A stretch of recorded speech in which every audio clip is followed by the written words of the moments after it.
Because I think I'm the female version of Dean Martin, I'm holding my scotch while I'm up here talking to you guys. Plus I'm Italian and I use my hands a lot, so this will tame me a little bit. So I do this thing and I run these places and they're all restaurants. So total I have, 6 concepts now in New York City. And I could tell you all the food stories, so putting it down to one story is kind of a thought process for me. And I think what I'm gonna give you is perspective tonight. So in the restaurant world, you come in, you look at the menu, you look for spaghetti and meatballs, it's not there. What are you gonna do? You're gonna rely on your server to give you this experience of what that restaurant does. So what we do behind the scenes in order to get that food on the plate is what I'm gonna talk to you about in the next 4 minutes.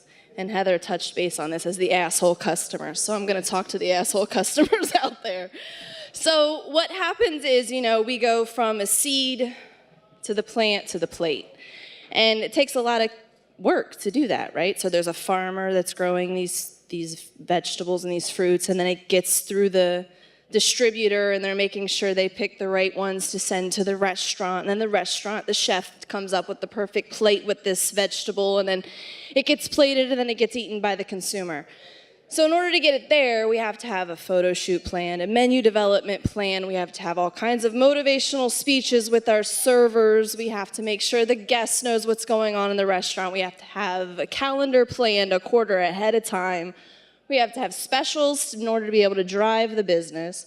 We have to have different drink specials to get you to the bar, to push you into the seats to the restaurant. And then if you don't like the food, we have to go back to our numbers at the end of the quarter, and we have to find out why that plate didn't sell and what's going on with that vegetable, and then talk to the farmer and say, hey, that came back with some bruises on it. What can we do to make it better? And then it goes on the tapas menu, and then it becomes something else really cool.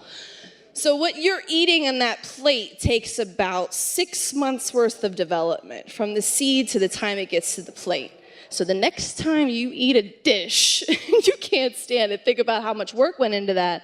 Let the restaurateur know what's going on with it so they can make it better, because at the end of the day, we care about what you're doing and what you're eating and what you're telling your friends and family, right? Because you're telling one person that tells another person that tells 10 people, and that says whether that restaurant survives or fails. So it all relies on you guys. Enter a taste test. So taste test is developed so people are giving us your feedback before these restaurants open and fail. So restaurants have a 98% failure rate in the United States. #1 failed industry in the world, actually.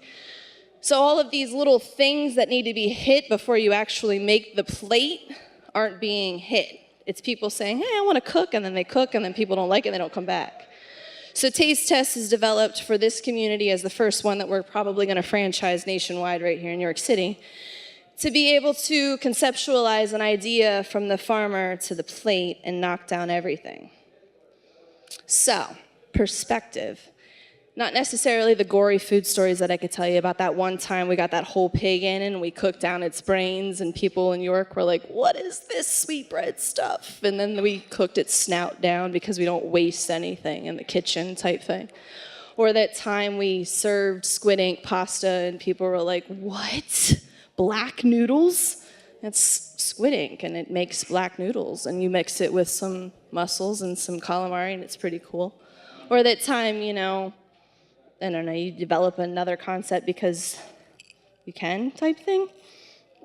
There's all kinds of food stories that you can really tell, but what I really like to do is the service part of things. So being up here and telling you a little bit about what happens behind the scenes is what I spent my 5 minutes on. Thanks, guys.